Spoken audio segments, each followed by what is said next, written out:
నమస్తే. Welcome to Andhra Prabha. This is Tejaswi. రాజకీయాలకే కాకుండా సినీ రంగానికి మకుటం లాంటి బెజవాడ నగరంలో నానాటికి సినీ ప్రేమికులు తగ్గిపోతున్నారు.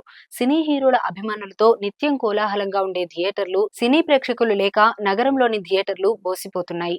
ఉమ్మడి తెలుగు రాష్ట్రాలలో విజయవాడలోని సినిమా థియేటర్లకు ప్రత్యేకత ఉంది. టెక్నాలజీ విస్తరించిన సమయంలోనే ఇక్కడ 70 టీడీఎస్ థియేటర్లు వెలిశాయి.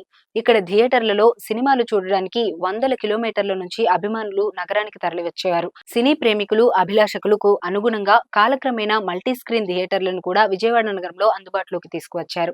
ఈ థియేటర్లకు క్రేజ్ ఉన్నప్పటికీ ఓటీటీ అందుబాటులోకి వచ్చిన తర్వాత థియేటర్లపై మక్కువ తగ్గింది. ప్రముఖ హీరోల సినిమాలే కాకుండా చిన్న చిన్న సినిమాలను కూడా ఆదరించే నగరవాసులలో ఇప్పుడు అనాసక్తత ఏర్పడింది. వేసవి కాలంలో థియేటర్లు సినీ ప్రేమికులు, అభిమానులతో కలకలలాడేవి. వేసవి సందడి థియేటర్ల వద్ద కనిపించడం లేదు. సెలవుల్లో ముఖ్యంగా పిల్లలతో కలిసి కుటుంబ సభ్యులంతా సినిమా థియేటర్లకు వెళ్లి ఉల్లాసంగా గడిపేవారు. కానీ కొన్ని సినిమాలు నేరుగా ఓటీటీ ద్వారా రిలీజ్ చేయడం, మరికొన్ని సినిమాలను రిలీజ్ అయిన కొద్ది రోజుల వ్యవధిలోనే ఓటీటీ ప్లాట్ఫామ్ లో అందుబాటులోకి వస్తుండటంతో అత్యధిక శాతం మంది ఇంటి వద్దనే సినిమాలు చూస్తూ థియేటర్లకు రావడానికి ఇష్టపడటం లేదు. సాధారణ రోజుల్లో ఓటీటీ ప్రభావం సినిమా థియేటర్లపై బాగా ఉండటం వల్ల థియేటర్లకు వచ్చే వారి సంఖ్య బాగా తగ్గిపోతుందంటూ థియేటర్ల యాజమాన్యాలు చింతిస్తున్నాయి.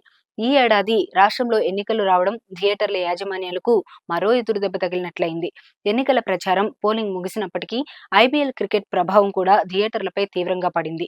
నానాటికి ఐపీఎల్ అభిమానుల సంఖ్య కూడా విపరీతంగా పెరుగుతుంది. దీంతో థియేటర్లకు వచ్చే వారిలో అత్యధిక శాతం మంది యువతే ఉంటారు.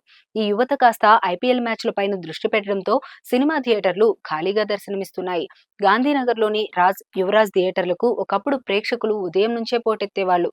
ఇప్పుడు ఆ వాతావరణం ఎక్కడా కానరావడం లేదు. వేసవి ఆరంభం నుంచి ఈ పరిస్థితి కొనసాగడానికి ముఖ్యంగా సార్వత్రిక ఎన్నికలు, ఐపీఎల్ తో పాటు పెద్ద హీరోల సినిమాలేవీ విడుదల కాకపోవడం కూడా థియేటర్ల వద్ద జనం కనిపించకపోవడానికి కారణమంటున్నారు.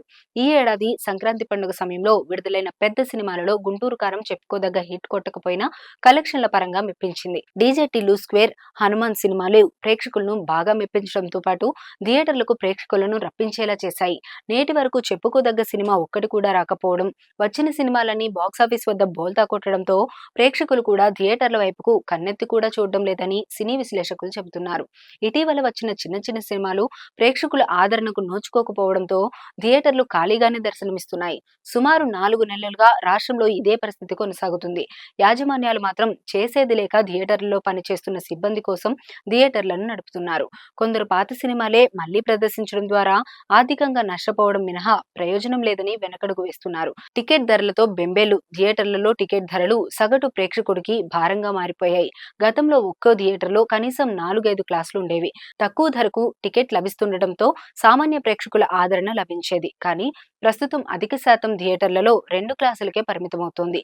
అది ధర ఎక్కువగా ఉండడంతో రోజు కూలీలు, ఇతర సామాన్యులు థియేటర్ వైపు రావడం లేదు.